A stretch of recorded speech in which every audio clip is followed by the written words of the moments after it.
The Kerala story movie review. ఈ movie last year మార్చిలో release అయి మంచి విజయం సాధించింది. చాలా నెలల గ్యాప్ తర్వాత ఫిబ్రవరి 16వ తారీఖున ఓటీటీలోకి వచ్చింది. ఈ మూవీ ఎలా ఉందో తెలుసుకుందాం. స్టోరీ విషయానికి వచ్చినట్లయితే కేరళకి చెందిన శాలిని ఉన్నికృష్ణన్ అనే అమ్మాయిని లవ్ పేరుతో మోసం చేసి వేరే దేశానికి తరలిస్తారు. ఆమెతో పాటు తన ఇద్దరు ఫ్రెండ్స్ని కూడా ట్రాప్ చేస్తారు. తర్వాత శాలిని ఎలా తెలుసుకుంది, వారి నుంచి ఎలా తప్పించుకుంది అనేది మిగతా movie story. Adarsh Sharma acting అయితే చాలా బాగుంది.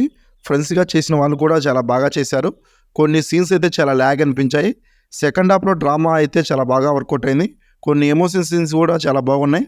డిఓపి ఈజ్ గుడ్, బీజిఎం కూడా పర్లేదు, బాగానే ఉంది. ఎడిటింగ్ అయితే ఇంకొంచెం బెటర్గా ఉండాల్సింది.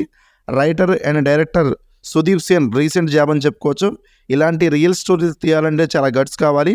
మూవీ అయితే పర్లేదు, ఓటీటీ కాబట్టి ఒకసారి అయితే ఈజీగా మూవీని అయితే చూసేయచ్చు.